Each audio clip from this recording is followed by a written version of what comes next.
Hello and good afternoon, everyone. It is Thursday, May 25th, 2023, and I call the Committee on Public Infrastructure and Technology to order. I would like to welcome Council Members Say, Wire, and Tolba to the meeting today. I do see that there's no one participating remotely, but want to remind everyone that pursuant to Section 92 3.7, this meeting will be conducted as a remote meeting by interactive conference technology with the following meeting procedures in effect. Members of the public will be allowed to provide oral testimony on all the agenda remotely and in person in the chamber. Before testifying, each person shall state their name. Each speaker may not have anyone read their statement and is limited to a 1-minute presentation. All persons who have registered to testify remotely or on the phone will be called first. When your name is called, please monitor your screen, activate your video feed when prompted. For those who are joining us by telephone, I will identify you by the last 3 digits of your number. When called, please press *6 to unmute. I will then give persons who have not registered an opportunity to offer testimony. Please utilize the raise hand feature on Zoom to be called. Some friendly reminders and tips. Video conference from a quiet location if possible. If you're watching the proceedings, please mute the television at the time you're called to testify. When the timer on the screen reaches 0, please conclude your remarks. Clerk, do we have any in-person registered testifiers? Chair, there are none. Do we have any remote registered testifiers?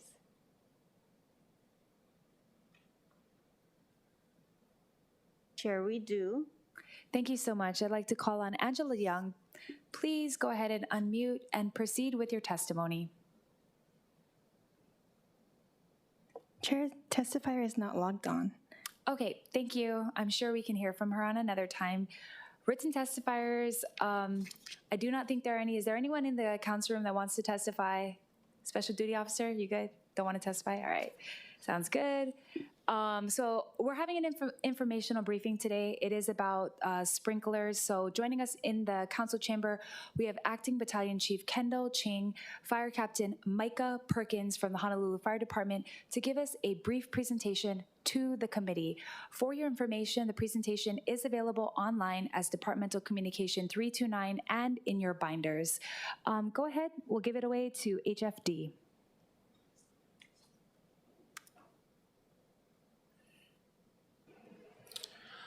Good afternoon, Chairperson Tupola and committee members. My name is Fire Captain Kendall Ching. I'm the Acting Battalion Chief of the Fire Prevention Bureau with the Honolulu Fire Department. To my side is Fire Captain Micah Perkins, who is in charge of our administration section in the Fire Prevention Bureau. So I'm going to present a PowerPoint. It's about 37 slides. Hopefully it's about 10 to 15 minutes to give you a brief history of Ordinance 22-2 of how it got developed through the years. So we're going to put on the PowerPoint and share it.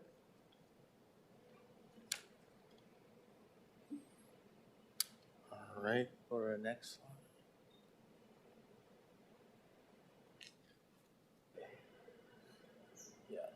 Okay, so history, pre-1975, the building code, if anything was applied for a permit prior to 1975, no buildings were required to have sprinklers in a high-rise building. And definition by high-rise building means a building 75 feet or more. And that's definition by NFPA 1 as a high-rise building, okay? We had a fire in Las Vegas in 1980, the MGM fire.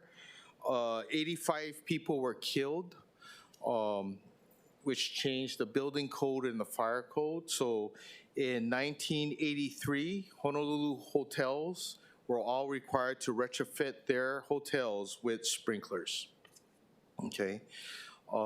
We did have a commercial high-rise fire at the First Interstate building on King Street. This was April 1st, 2000. 11 firefighters were injured, and which was a catalyst for commercial buildings to retrofit for sprinklers. So October 2001, commercial ordinance required commercial buildings 5 years to retrofit their buildings, commercial high-rise buildings with sprinklers. Right after that ordinance was passed, there was another residential high-rise fire, 927 Prospect Street, not sprinklered.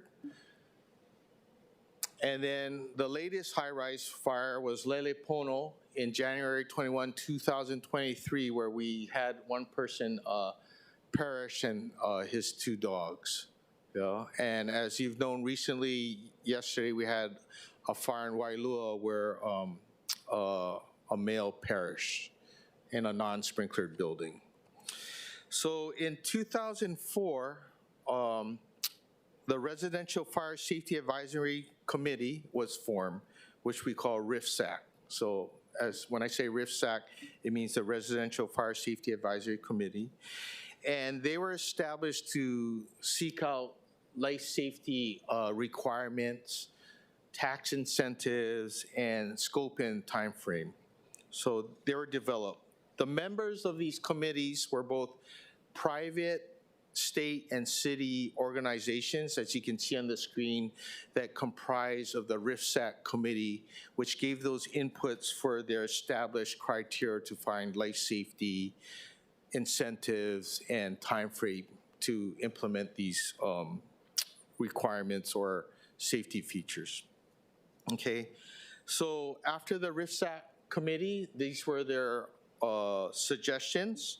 Install automatic fire sprinklers. Yeah, there were cost issues because of the cost of high-rise fires. They did mention about giving tax credits, utilities, and loan incentives. And their recommendation was they should do this within 10 to 15 years. So in 2005, that meant by 2020, right? If you look at this next slide, at that time, these were the cost estimates that would require buildings to install sprinklers. If you look at those figures, pay attention to the Marco Polo figure of $2.4 million at that time. 12 years later, after that RIFSAC committee, if you guys remember July 14th, 2017, we had the Marco Polo incident. Which I was there at that fire. Marco Polo did have a fire in 2013 to install sprinklers. At that time was cost estimate, I believe, around $4.5 million. On that day, 4 people perished. These were the people that perished during that fire. So if you look at that, over 200 plus units were damaged. 40 units were destroyed. When we say destroyed, that means over 50% of that unit was damaged. Anything less than 50% is what we call just damage. So destroyed would be more than 50% of that occupancy. It was over $100 million worth of damages during that fire. After that fire, the RIFSAC reconvened. Same objectives as in 2005. And these were the committee members in 2017. Again, both private industry, state, and city agencies. And in 2017, these were their findings. They also compromise. Instead of just installation of sprinklers, they came up with a life safety evaluation.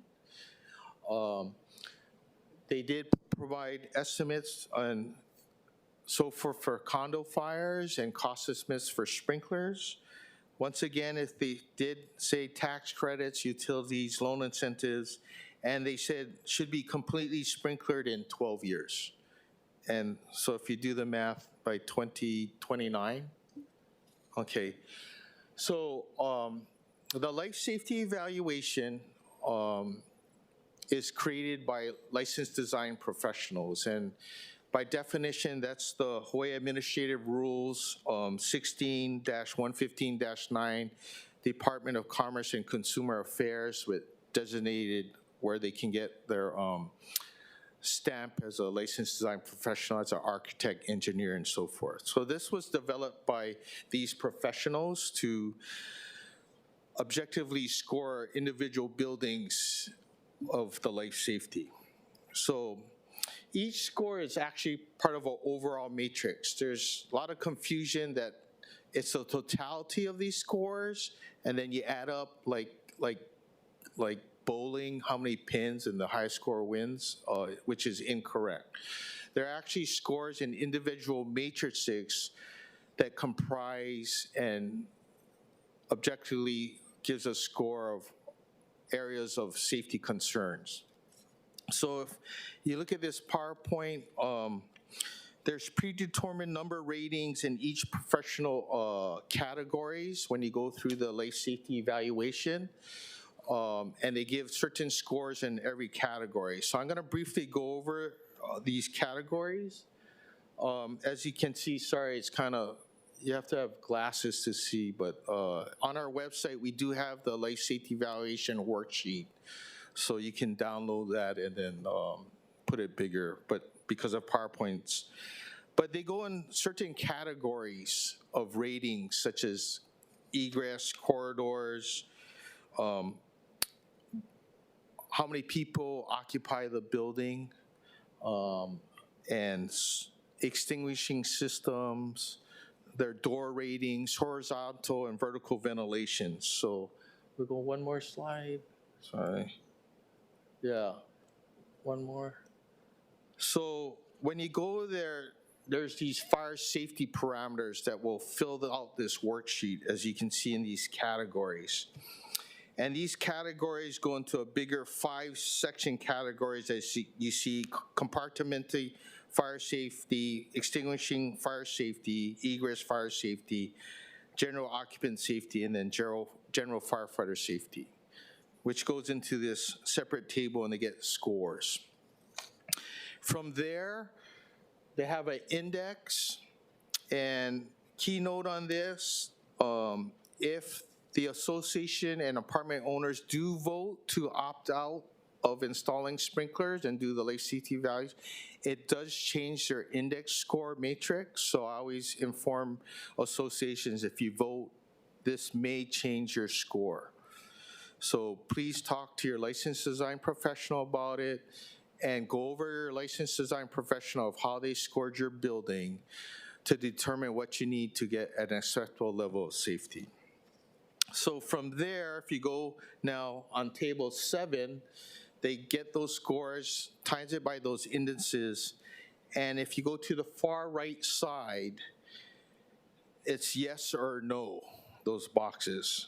And the yes and no is if those values are greater than 0. So when they took those individual scores, depending on the table, it'll fill out these boxes. And the next slide. So to get acceptable level of safety from table 7, all those boxes have to say yes. If any of those boxes say no, then they do not have an acceptable level of safety. So we do encourage apartment owners, associated, to speak with their licensed design professional on what categories it is. If you choose to do the life safety evaluation, to speak with them of what you need to do. And of course, if you install sprinklers, then you don't have to do the life safety evaluation. Okay, so you guys this is your arena of how a bill becomes an ordinance. But for the public, as you guys know, you guys are the experts. The 3 readings, you guys do the amendments, and then if it passes, the mayor signs it, then it becomes an ordinance. So this came about May 2018 when this ordinance got passed, Ordinance 18-14, with the recommendations of the RISAC committee and the life safety evaluation. This bill was introduced and then became Ordinance 1814. So it does state in here, and the opt-out version of the life safety evaluation does not provide an equivalent level of life safety to building occupants and firefighters. And we acknowledge that, and we allowed the LSC, instead of automatic sprinkler system installation. And I always infer that when you do a life safety evaluation, those measures may only compartmentalize the fire or buy you more time or allow the occupants to get out of the building. Sprinklers are the only measure that actually attacks the fire hazard, which is the fire, and puts out the fire in the incipient stage. And incipient means the beginning stage of the fire when it's small. Okay, so that truly protects life and property if you extinguish the fire when it's small.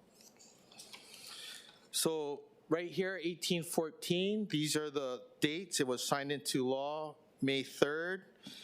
They said you must submit your initial LSC by May 3rd, 2021, and then have an acceptable level of safety by May 3rd, 2024.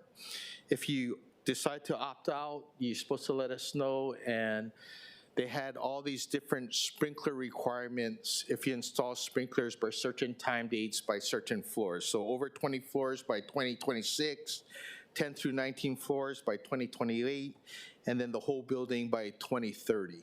That was the original ordinance 1814. Sometimes there's misconceptions of who's responsible to do what, so we put this table in. Initially, there was a fire department that which buildings were high-rises pre-1975 without sprinklers. So that was the fire department's job, and initially we had 380 buildings on that list. Step number 2, the point of contact is a licensed design professional where the association hires a licensed architect engineer to do initial life safety evaluation and evaluate your building. Of course, you can not do that if you intend to sprinkler, okay? The licensed design professional does the life safety evaluation. It's not the fire department, it's a licensed design professional. And they will determine whether you have an acceptable or not acceptable level of safety. When they complete the life safety evaluation, those professionals or the associations turn it into the fire department. The fire department then records and acknowledges that the life safety evaluation was completed and you're complying with the ordinance, and we keep record of that.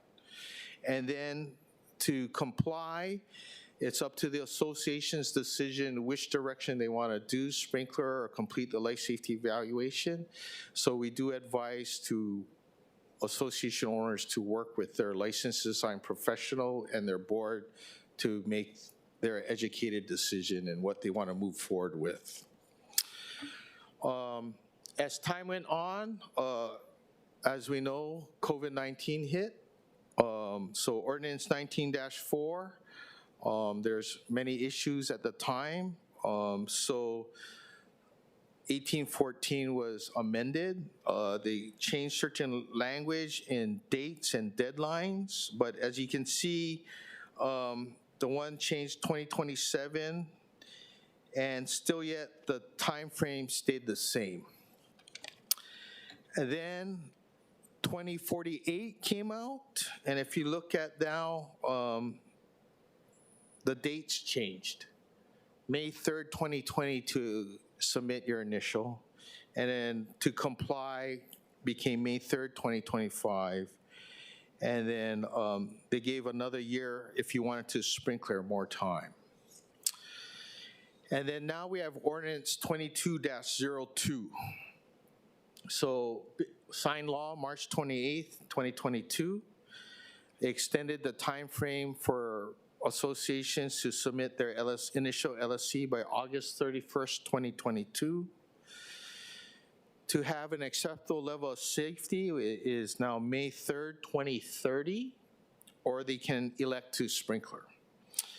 And the opt-out is 9 years of the LSC completion, 2039. So if you know, the numbers don't really collaborate, but that's how the ordinance is written. And they have up to May 3rd, 2038 to fully sprinkler their building without any levels or so forth, just the whole building by May 3rd, 2038. There's also an extension of 1 year. If the building has some issues, they have a 1-year extension time to May 3rd, 2039. So here's, it's kind of hard to see. You got to put on your glasses, but basically this chart shows from the original 1814 the timelines and how it is now today to 22-02 with the extended dates for compliance with the ordinance. So it has been extended with the new amendments. And lastly, the fire department is for fire and life safety. That is our mission, to protect the community. We understand there's financial concerns, and that's not our expertise. So we do recommend all parties to take interest in your own interest and get educated. So that's the end of our presentation. Any questions? Thank you so much, Acting Chief. Really appreciate it. So council members, the hearing today is about this. It's about possibly, we could do an ordinance to align the two dates. Obviously, they're not aligned, which they brought up to me. I also think that there is not enough incentives for people to want to do this, even though it is very necessary. So we can ask questions to the chief, or we do actually have one testifier, and she was very active when we were in this discussion, but she would have any answers or insight from more of the HOA, the AOAO side, and these guys are, of course, from the HFD side. So do you guys want to proceed with questions for the acting chief first, or? Go ahead. Mahalo, Chair. Just a quick question. I know you mentioned that the number was 380 properties, I believe. Has that come down over the years?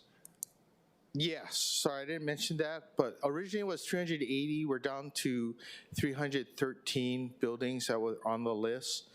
I believe 67 of those they put in because they were less than 75 feet, so they don't meet the term of high rise. I see. On our 3-month report, we do have them submitting their LSCs. And I believe at this time we have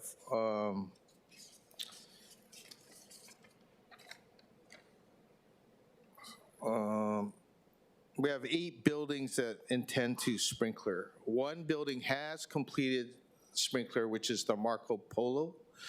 And I mentioned I believe, and you can get that from them, installation was around $5 million, and they completed it in 2021. Okay, I appreciate that. So those 9 would come off of the 313, is that correct, or no? Well, they're still on the list because they have to tell us when they complete the sprinkler. Okay. Yeah, so they still on the list, but they sent a letter to intend to sprinkler. So now that we know that they don't have to complete the LSC because they're going to sprinkler their building. Okay, appreciate that, Chief. Yeah. Does that answer your question, sir? It does. Thank All you. right. Mahalo, Chair. Just a real quick follow-up. So did all of the 313 finish the LSC that didn't intend to sprinkler? No, we do have 5 buildings that were giving notice of violation for not submitting their initial LSC. So we're... You guys give the notice of violation? Yes, so we give the notice of violation to the buildings, and we're trying to work those buildings to have them complete initial life safety evaluation. So the 8 are in process, 1 done, 5 haven't done it, then everyone else has done it? Yes. Okay. So on that number, we had 303 buildings submitted life safety evaluations, and 22 received an acceptable level of safety. So 20, As it stands from our last 3-month report in May. those 22 buildings don't have to sprinkler? Repeat, sorry. The 22 buildings don't have to sprinkler because they passed the life safety evaluation? Yes, because they have an acceptable level of safety. They can if they wish. But they're So not if the required. build is, but it's either you get an acceptable level of safety or you tend to sprinkler. So however the building decides which path they would like to do, that is their right to choose so, I believe. So it's like around 280 then that still need to kind of proceed forward towards a sprinkler, maybe? Yeah, Ish. I would say all buildings because they can change their mind. Okay. Council members, any other questions? Go ahead. Captain Ching, there's been a lot of, I was going to say, Captain Ching, there's been a lot of discussion since I think District 5 has the most condominiums and apartments. And the issue that I would like to know, going back to the 2018, whenever it started, was the fact that why did the fire department take over this responsibility and not DCCA?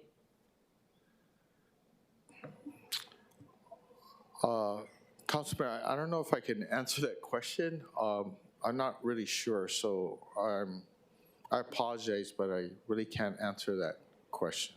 But no, all I'm saying is that the liability should not be pushed upon the city and county of Honolulu. You folks just enforced the fire code.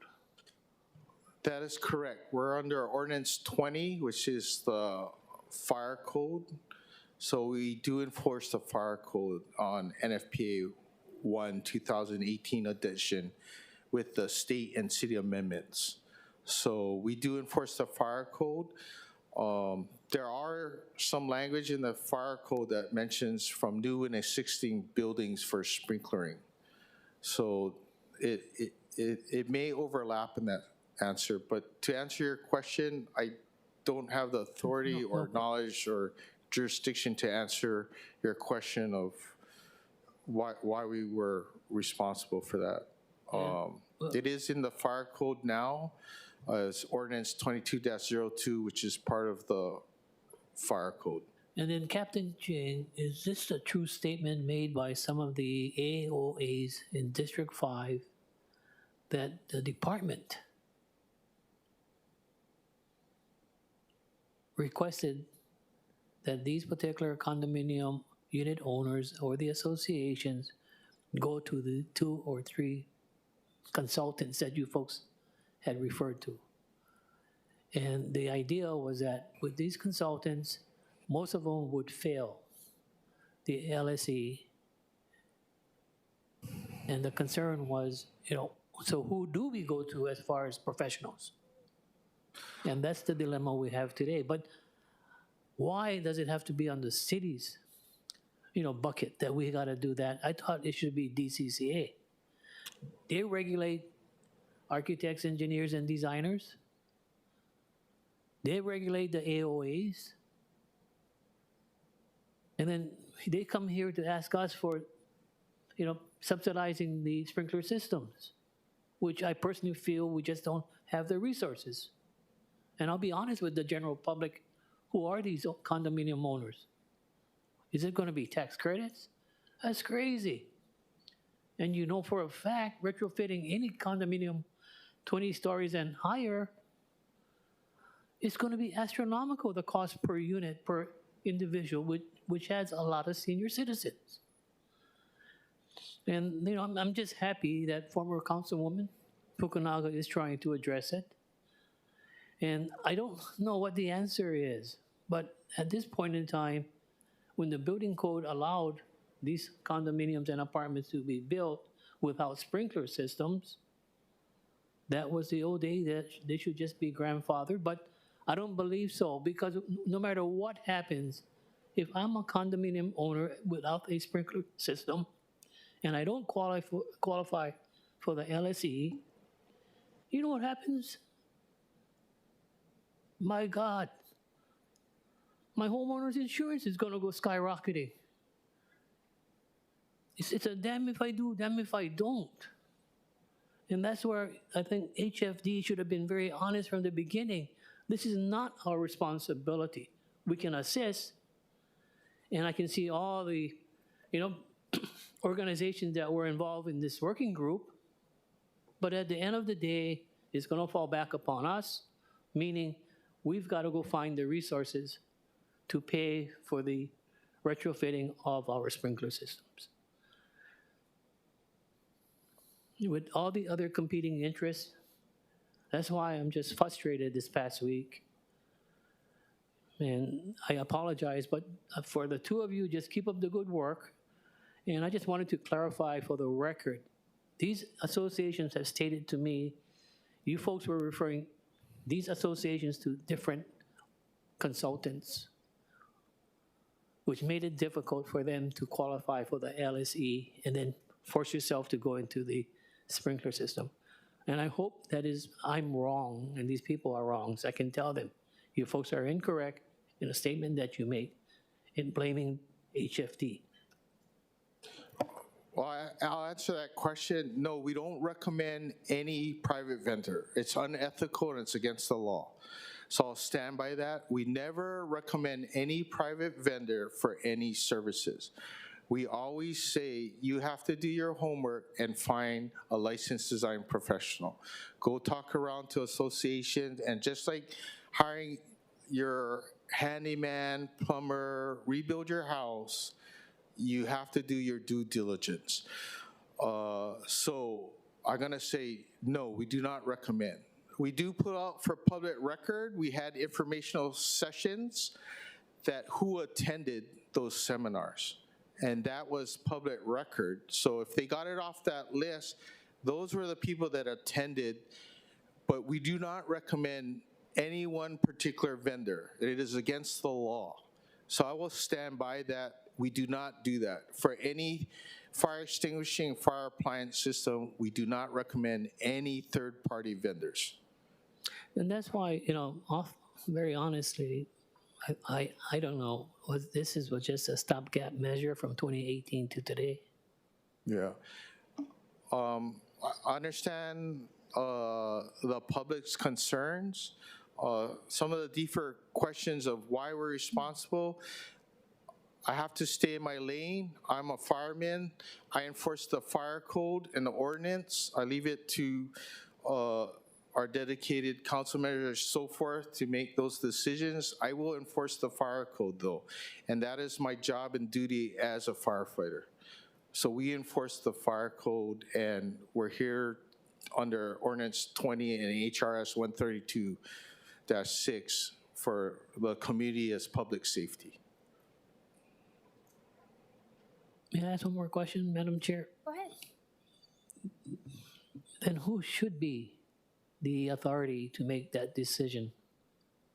Maybe this particular ordinance should be repealed if we're not going to enforce it or implement it. I'll be very honest with all of you.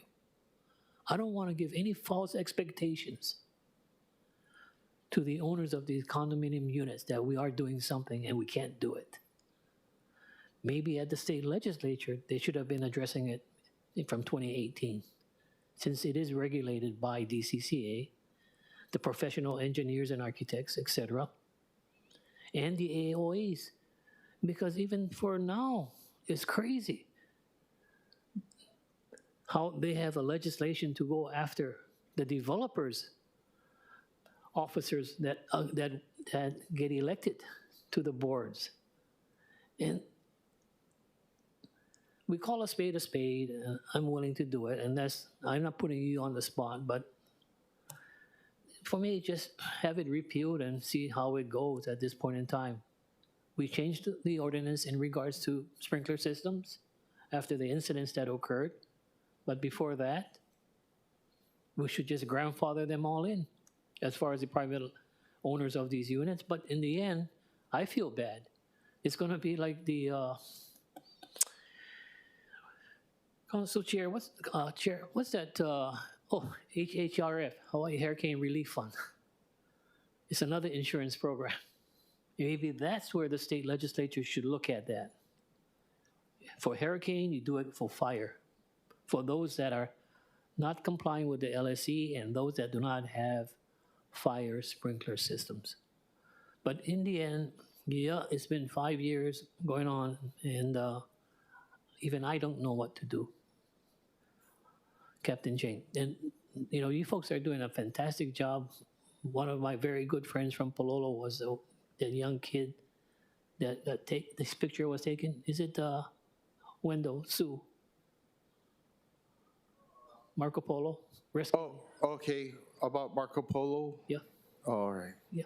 So all I'm saying, just to experience what they went through, what you folks are going through. But for the condominium owners, I don't know what to do, very honestly. And I'm happy they can listen to what I'm saying. I'm telling the truth. If there's a better alternative, let's talk about it. And finally, let me ask you this. What do other municipalities have in place of LSE?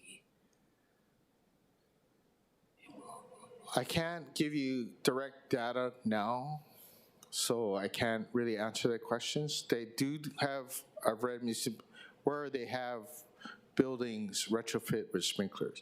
And if you read the NFPA 1 code, which is the fire code which you adopted, they do have things about new and existing buildings and sprinkler systems. So it is in the fire code. So the fire code is very deep, the NFPA 1, which references many other chapters of the NFPA code in Chapter 2 of NFPA 1, which we reference, and which is adopted. So sprinkler systems and so forth are in the fire code and in the building code.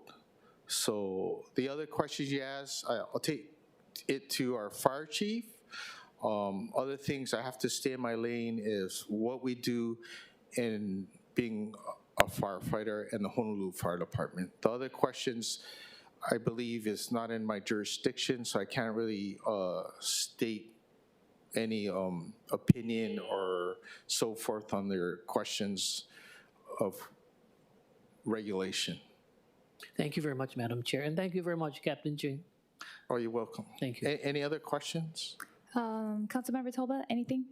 Yeah, I definitely think we're going to expand this conversation in 1 second, but council members, if it's okay, I'm going to call in testifier. So we do have with us Jane Sugimura. She is and has been an active part of this conversation. So I'm sorry we took it in the beginning, but we're still happy to hear your thoughts on this matter.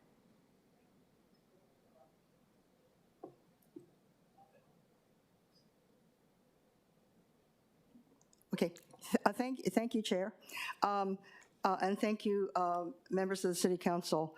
I had the privilege of serving on both RIF staff, and I can answer your question, Council Member Say. The reason why the fire department was dragged into this was the first RIF staff wanted to install sprinklers. And I participated, me and my group participated because we didn't feel it was necessary. Most buildings, I can't speak for all the associations, but most of our members, I mean, that's one of the first things that's primary, to have a safe and healthy building. And how we get to that, I mean, every association does it differently, but the whole challenge is to have the money. And the money comes from the unit owners. And, the cost of retrofitting a building with fire sprinklers, I mean, back in 2005 was humongous. I mean, it's even more now. But, so that was the challenge back in 2005. And when the Marco Polo fire happened, they reinvigorated, they redid the RIF staff, and we all came together. And I have to tell you, that I tried my best to try to persuade them again not to adopt the fire sprinklers. That's why I supported the life safety evaluation, because that's a cheaper method. You wouldn't have to do the fire sprinklers. And, and if it was one of those things like, if we have to do this, then let's do the life safety evaluation. But I have to tell this council that from the time we participated in those discussions, there was an event that changed everything. The Florida condo collapse. Okay, that changed the whole, environment. If that had happened while the RIF staff was occurring, I would never have agreed to any of that.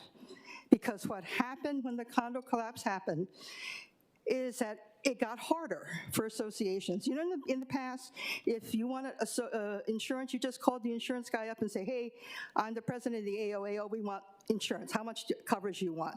What's your, give me, send me your tax assessed value and stuff like that. They do it over the phone. You know what they do now? They come out and look at the building. They never used to come out and look at the building, but now they do. And they ask questions about your reserve study, and you know what I found out? The life safety evaluations that are being submitted to the city and county, the fire department, they're public records. The insurance companies somehow have gotten access to this, and I'm being told that if you have a life safety evaluation with a no passing score, your insurance premiums go up. And that was never the intent of the life safety evaluation. That's an assessment. You're talking about 30, 40-year-old buildings. And most of the reasons why we didn't pass, if you look at the PowerPoint presentation, vertical openings. And vertical openings happen with older buildings. And if you want to know what a vertical opening is, think of a high-rise. And you have to get electricity and power and pipes up from the first floor to the 20th floor. So you have big pipes that go up the building, and inside you have wires.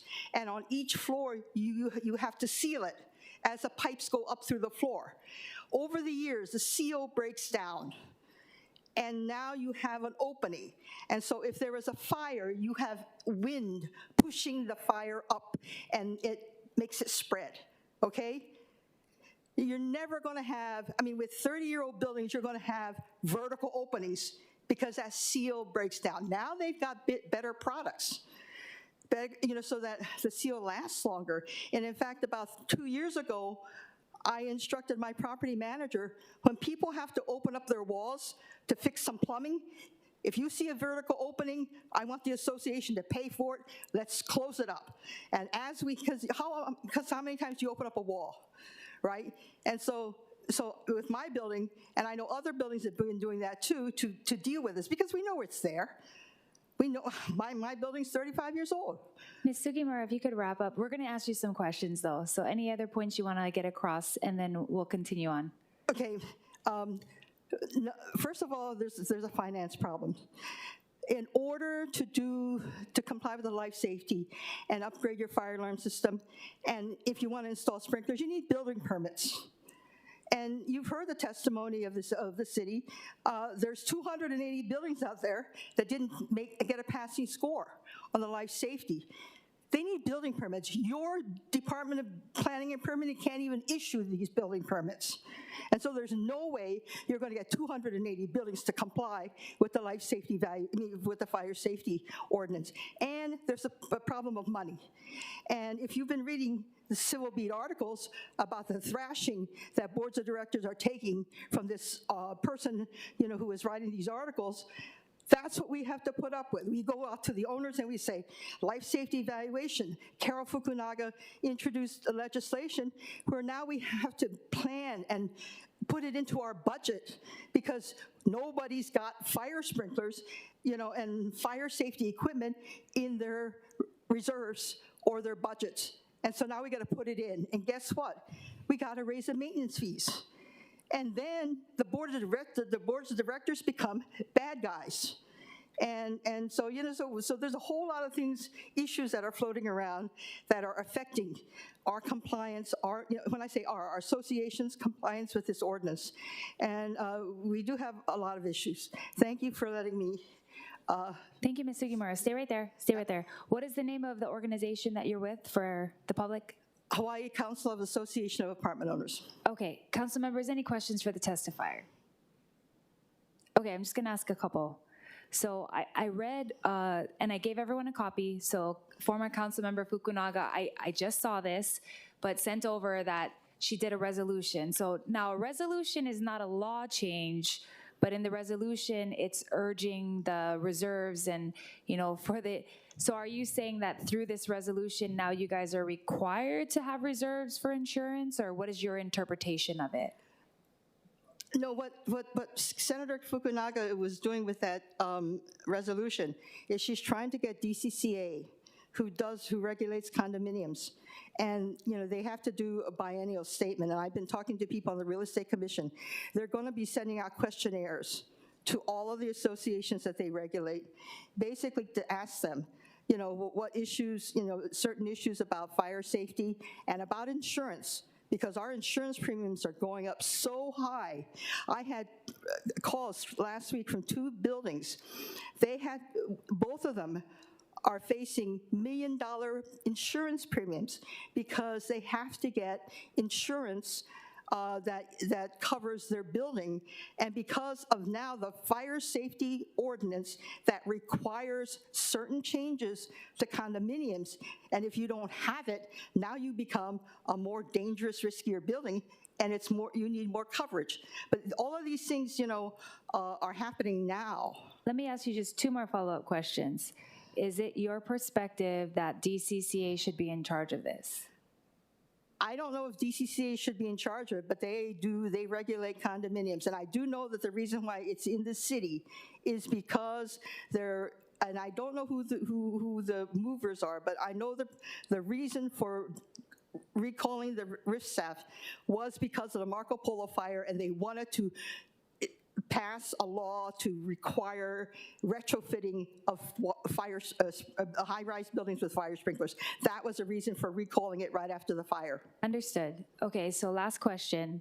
There's some options in front of us. We have no bill. There's no agenda here of what we're doing. We're just discussing. So I'm just going to ask you, in a hypothetical world where this ordinance was repealed, where the dates were aligned so that the ordinance actually makes more sense, or where the ordinance is extended, which of the 3 would you take? Repealed. Okay, thank you so much. Any other questions, council members? Okay, thank you so much, Ms. Sugimura. We're going to have this discussion right here. If I can just say one thing. Of course. I have to support the fire department. They do not tell the associations which vendors to use, because I myself asked the fire department if they would recommend, professionals that I could then, forward on to associations, and they say, oh no, we can't do that, it's not ethical. So I just wanted to let you know that I know that they didn't do that. Thank you. Thank you so much. So council members, I'll just go over the other handout and then we'll open up the discussion. So I wanted to give this because this is what we have in city ordinance right now, which is a little tiny incentive. So it's in ROH 8-14.3. You can read through it, but on the last 2 pages, I just gave you the actual application. This is what they're giving to people if they want an incentive to install sprinklers. And I was a little confused, and I might call Ms. Sugimura up again, but when I read through it, and I did email BFS, and I am going to talk to them about this, the qualification requirements are that you must be a title holder, live on the property, have a home exemption, provide a building permit, show the automatic sprinkler was installed, provide the final completion certificate showing the sprinkler system was installed, and then you file this paperwork with BFS and you get a $2,000 tax credit. So when I did my research, what I found problematic with this is, 1, not everyone who lives there is a title holder. 2, not everyone has a home exemption that lives in an apartment building. And 3, nobody is individually allowed to just put sprinklers in their unit. Their building management company would actually have to do it. So even if you as an owner are like, hey, I really want sprinklers, you're not gonna get this credit because your HOA has to apply for it. They have to go hire a contractor. The contractor has to put it in, and then I guess you have to beg for all these documents and then maybe file this to get the $2,000 tax credit that may help you with your HOA fees that went up for this. So I could be wrong, maybe HFD knows, but this was the only incentive I saw that the city gives. Does the city give any other incentives to do sprinklers? This is the only one I could find. To my knowledge, that's the only tax rate that I've known of. I haven't been informed of any other incentives. And I wish BFS was here, but I did ask Director Kawano this last year, how many people applied, and the answer was 0. So I don't really know if this is an effective credit. I do think it's a step forward. Or do you know of people that got the credit?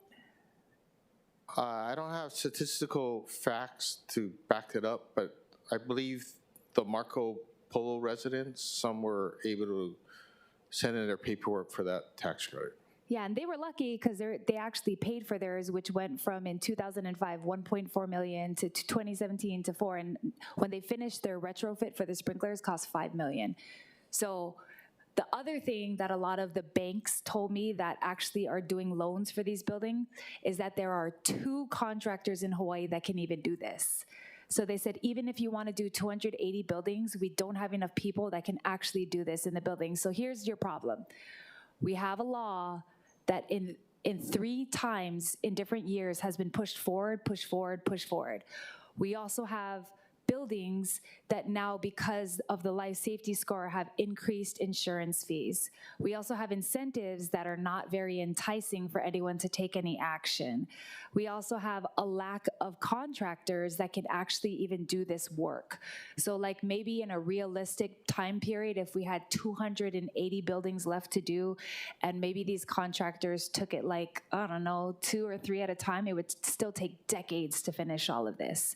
So looking at the law right now, which is the 2038, like, are we being realistic, or is someone in 2038 just going to kick it down farther? And then by keeping it in law, what does that continue to do to the associations and to the cost of living here in Hawaii? So we had lengthy discussions when I was in PITS the last 2 years. I don't have any solutions, but I did a lot of research because I met with the banks to ask, is there something more you could do? They said, we can definitely do 0 insurance rates for the first couple years. But again, what they brought up, and I'm sure you know this, is they're in discussion with like five buildings. They're not in discussion with like hundreds, because not all of the homeowners associations are gonna vote to do this because they don't want higher fees. So if the homeowners association has gotten the residents to the point of agreeing to it, then they can say the fees will go up by this much over this many periods, you're gonna have to pay this off, and now we can enter into an agreement with a contractor, and then they can proceed forward. So that's another thing, is like, by the time you talk to a contractor, get it executed, it could be 3 to 5 years. So that's even more so where this tax credit may not be useful, because in 4 to 5 years, you're gonna beg for that money or for all the documents to get it. So I just wanted to put it out there, council members. I think we should just discuss maybe what your thoughts are on paths forward, because I don't want us to keep discussing just kicking the can down the road, but even more so now that their insurance rates have gone so much up after the last year, like, what really can we do to assist? And if we can't assist because we're not the right people, I mean, go ahead, Councilmember Towa. I guess, kind of like what Councilmember said, I mean, maybe we have to force our friends across the street with something. I don't know, because again, this is individual people in homes that cannot afford higher insurance rates, right? So maybe it's we meeting with insurance company. We don't have any. I think the only way we can help them is through insurance. I mean, is that? Do you have any thoughts, Ms. Sugimura? He's saying the only way to help is possibly through insurance companies? Well, we are talking to some legislators. We understand that the Hurricane Relief Fund is alive and well, and there's money in it. And so that's a resource. But right now, we're trying to get we're talking to other associations to find out, what the issues are. But like I said, in the last week, I've had 2 calls from 2 associations, and they're facing $1 million premiums in order to insure their buildings. Can you convert that to maybe how much homeowners association fee would go up? Can you put it in like basic cents and dollars? If I'm paying like $50 for homeowners association, the HOA insurance goes up. What do I pay now from the $50? Well, it depends on what their insurance premium was, but if you have like 100 people who live in the building, and you take the difference between last year's insurance and the new insurance, and it's almost doubled. So then I would pay like around 100 now. You're paying, you divide 100 into the increase, and that's just for the insurance increase.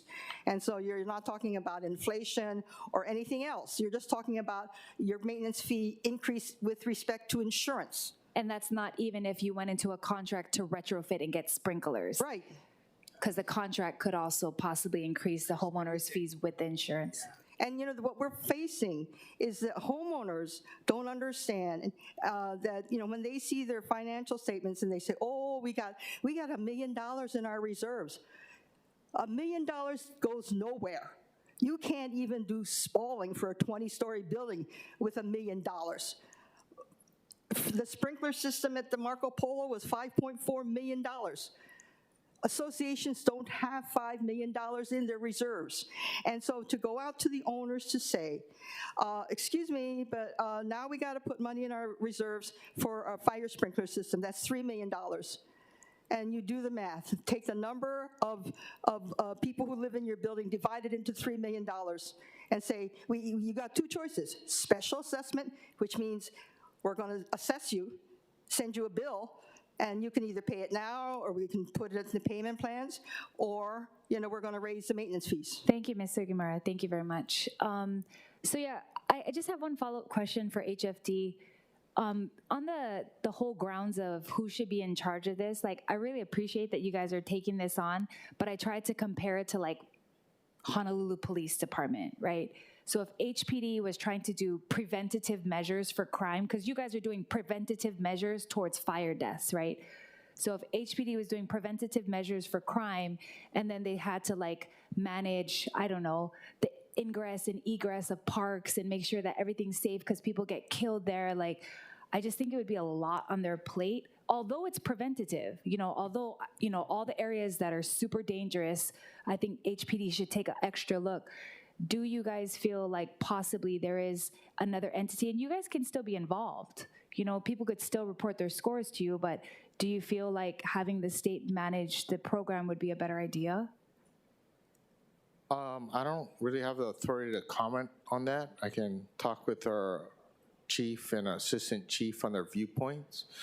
As a fireman, and we took that oath of public safety, and we get deep to adopt the fire code. And if you go deep into public safety of what our job is, it's for fire prevention and life safety. It also collaborates as far as when we do inspections of making sure buildings are complying with the fire code and keeping their appliances to safe, not blocking egress and exits. That is in the fire code. So other agencies, right now, I don't have the authority to answer that. I'd have to come back with, talk to our executive staff. But within the fire code, it does state in NFPA 1, which we adopt, and RH 20, and the oath we took. That is part of our job when we go look at buildings. Right, because you're safe. deterring the future potential of fires. Understood. Yeah, so Thank you. We look at all those factors, and that's why when we go out in our community, we call it pre-planning. Every station has got to know the area and know what buildings they're going to have the potential and the occupants and life safety and fuel load that each occupancy has as a factor. So when we fight fire. So would the fire department be in favor of not publishing the LSE scores? When I don't have a say in that, we take it. We do get agencies that ask for it, and I say you need to ask the AOAO. I do not. But she's saying that it's published on the website. Is that true? No, we have who submitted and who submitted their LSC on the 3-month report. That may be the public record where we, in the ordinance, where it says we need to submit. It is in the 3-month report that we send to Chairperson Tommy Waters. For public record, the only place not on your website that you can look is the communication you had with Chair Waters about the LSE scores. I believe that's correct. But you don't publish them on your website? No, on the website it just shows a list of buildings and whether they submitted their LSC. But we don't have the actual scores on the website. Okay, last question. Would the HFD be in favor of a repeal or more incentives? Again, I don't have the authority to answer that question. Thank you. Council members, any other questions? Go ahead. Yeah, let's do discussion. Go ahead, Councilmember Wire. Yeah, actually, really appreciate this conversation and definitely want to dive into it more. I think for me, I'm not saying repeals off the table, but I know just in terms of both the folks that live in the residence, we're also looking at the safety for our men and women that are going into the building when it's on fire. And so how do we respond to these situations? And so I would be much more in favor of looking at incentives and how we can make sure that our homeowners or apartment owners, condo owners can get the funds they need to bring their buildings up to where it's safe for everybody. That's just kind of my initial thoughts, but think this is a great conversation. Yeah, so mahalo. So I did, when I met with the banks, I asked them what type of other incentives. And so we came up with 3 or 4 other ideas. One would be if the city could create an infrastructure revolving fund where if monies are always available, and of course it would be paid back, but would be available to upgrade infrastructure because infrastructure is costly. Nobody can front costs for it, but we are requiring it per the law. So I'm gonna talk with BFS director about that. Another thing that we do for affordable housing is that we cut permitting fees. So it's not a huge savings, but it's in the thousands if we were to cut permitting fees for people who are trying to comply with the law for sprinklers. Another thing we did, the city did when they passed the cesspool to septic tank requirement is that the city cut all the wastewater fee connections and no one was required to pay wastewater fees for 25 years. And that was to help those people because the septic tanks were like 30 grand or more to change over your cesspool. And it's the only way the city could help was to cut their own fees to ask people to convert over to the septic tank system. So I am in conversation with Director Babcock because E&V would be a possible one. You know, every building pays wastewater fees. So I'm not saying everyone's over here to dole out cash, but I don't think the incentive that we offer right now is even close to anything that anybody would say, oh, this is gonna motivate me to put in sprinklers. Not even close. We're talking in the millions here that people are having to pay for this. So the last thing that the bankers suggested to me was to meet with a few of the associations and see what other barriers they have been having to trying to do this versus what we think should be done, right? So I'm gonna meet with Hawaiiana and a couple others to see if they don't have any other suggestions on what would motivate homeowners and associations to take steps forward, knowing that even if we take steps forward, we're not hitting 280 buildings in 2038. We're not. So I think the timeline is optimistic. I don't think it's realistic. I do think repealing the law would alarm people because everyone wants safety, right? But I do think if we are all for it, we should discuss incentives. It's all we can do, but I don't really know what the department heads will say. But again, even if only 2 buildings decide to do this next year, just 2 of the 280, because the incentives were a little bit better, we're just a couple steps closer. Councilmember Say, any thoughts? My thoughts, with the inception of the life evaluation safety model, that was a windfall for the insurance companies. Oh, yeah. Insurance companies jumped all over that. And I'm just a little disappointed in the 2004, Residential Fire Safety Advisory Committee. You don't even have DCCA. No, not in there. So my personal thoughts for this 313,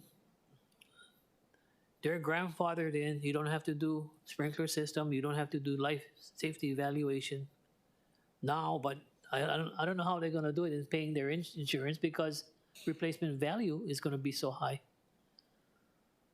So we've hurt these particular homeowners as far as condominium homeowners. Yes, we have. And that's why I'm saying to you the frustration I have. And that's why I pose these questions to Ms. Captain Ching. But I don't think we're able to give relief at this point in time where there are so many other competing interests out there. I wish you were here yesterday with Chair Wire. And I don't know how the Department of Environmental Services could share with you that they have cut the sewer lines off from the cesspools or septic tanks. Septic tanks replace cesspools. Yeah. And that's where our brothers and sisters across the street may not understand what they were doing. There was 50 million for cesspool replacement, but it all went to the shorelines. The shorelines is all the rich people. Big Island, Maui, Kauai. So, this is really exciting for me, but very, very discouraging, Captain Ching. It's not you guys' fault. Jane, it's not your fault. But that's the dilemma we face today. And boy, this past week has just been an onslaught of all kind of problems that this county faces today. So I was of the opinion, just repeal it, grandfather them in, and then maybe come up with an insurance program that I won't be able to, if there's a fire at a condominium or apartment, the replacement value of the insurance that this county may cover would be like what happens with HHRF, Hawaii Hurricane Relief Fund, 10 cents of the dollar. That's all. For any replacement, if it costs $1 million, you only get 100,000. That's what I'm saying. Because we can't afford it already at this point in time, the replacement value of any of these 313. Your thoughts, but like Chair was saying, health and safety, there's so many demands out there with the first responders, health and safety, Yeah. right? Well, I think any incentives we offer, to be honest, would be pennies on the dollar. Correct. Because we'd Correct. only be able to give a couple thousand in incentives, even if it was cutting permitting fees or whatever, which is nowhere near the millions. I would say with that hurricane relief fund, though, what we could do possibly if the state is willing, and this is what all the banks said, is nothing will get better unless someone in the government steps forward with some quantity of money that can hold down insurance rates or basically give some skin in the game. Because they said between us giving buildings breaks and HOAs trying to do the best, he said they're not going to get there. So let's just... I'll just share this. I'll support whatever the chair wants to do along with all the other council chairs. The priority that we should be discussing later on the budget is what we're going to do with the tax credit or the tax credit as far as the reimbursement to the general public at large. That's a huge chunk of change, 300 million. Is there the will of the council to set aside 100 million for this particular issue? I don't know. No? So, okay, that's off the table. Where are you going to find the other resources of general fund monies from real property tax when everyone's clamoring for some, refund or some tax credit? That's why I'm trying to gauge what is the macro of what the council wants to accomplish. I was yesterday so scared. You know why, Chair Tupola? The public out there doesn't know about the big debt that we were going to be facing in regards to the Sand Island treatment plant. And I'm just trying to tell myself, what can I do now? We're talking to Chair Wire, that we start planning and finding resources that we could earmark rather than increasing the sewer rates again in 5 years. That's the kind of issues I like to talk about, which you have given me the opportunity. Well, and 2 years ago, even for me, I helped Director Babcock, on what measure, which one, right? We went to the neighborhood boards. the sewer increase. No, storm water utility fee. Oh, yeah, the stormwater utility fee. That's another one. From stormwater, I'm sorry. I'm trying to educate you, Captain Ching and Captain Perkins, right? No, I understand. There's many issues in the city, and I'm very thankful for you members taking on that task to make this community a better place, and we took that oath. I do have to say, as a fire department, our mission is to save lives. So when we have any measures that's going to protect a life, that's number one. So any measures that's going to protect a life. And I've had a 21-year service in the Honolulu Fire Department as well as another 10 years working on the ambulance. So I've experienced the life cycle from people giving birth to when they pass away. And I experienced that, whether from health reasons or traumatic injury. And trauma is one of the worst things you can experience. And I've heard, and I've been there, when someone loses that family member unexpectedly because of a trauma that could have been prevented, they'll do anything to bring back that family member. They'll sell their house, do whatever it takes to bring that family member. I've never heard the opposite. So when we come that, as a fireman and as a public safety, and I take that oath and the other 1,200 members, we live and breathe it. So any measure that's going to protect a life, we're in favor of. And that's why I took on that job, and I take it in Fire Prevention Bureau and Code Enforcement, because we want to make sure people are safe. Not only for the owners, but any visitor or occupant that enters that building, not knowing of the risks that they take. So when we go there, we are taking preventive measures, and whatever I can do, whether it saves one life or 1,000,000, that's the oath we take. And if I can do that, we're in favor of any measures we can to save a life. Thank you, Acting Chief. So members, just to kind of conclude the conversation, I think that's why I was suggesting this infrastructure revolving fund, because that means we're not expending money. We're basically letting money hold down insurance rates and letting people use money for infrastructure as it comes back. It's something that really the state should have done a long time ago, is set aside a revolving infrastructure fund, because constantly we're requiring people to upgrade their infrastructure and we don't have any incentives for it. I think the other reason why I was talking about some of the wastewater fees and possible permitting fees is those are monies that are coming in the future, and that's not money we have to set aside. Because even if 2 buildings decided to proceed forward with incentives, we're not cutting money out of the budget this year or next year. This is when a contractor is hired and when sprinklers are installed. So I'm not saying that it wouldn't be our responsibility. I'm saying that it's not going to be in the fiscal 2024, 2025 budget. So thinking of that, it basically just means you're not bringing in as much fees and income as you did in the past. But I don't think that hundreds of buildings are jumping on this incentive. I think a handful will jump on the incentive. And I think if I can work with BFS director to look at what that amount looks like over a period of time. So if it's like, okay, we're gonna lose $1 million over the period of 7 years if 20 buildings take this incentive. To be honest, it still might not get used because no buildings could come forward. There's still a possibility no one uses the incentive. So I do think that us offering them is great. And if handfuls of people come forward, then we might need to scale it back. But I don't think it's impossible to offer it and then see how many people are interested and how much it affects the city budget from year to year. So I will be introducing something. I just hope that this was informative and comprehensive for everyone to understand the issue. Go ahead.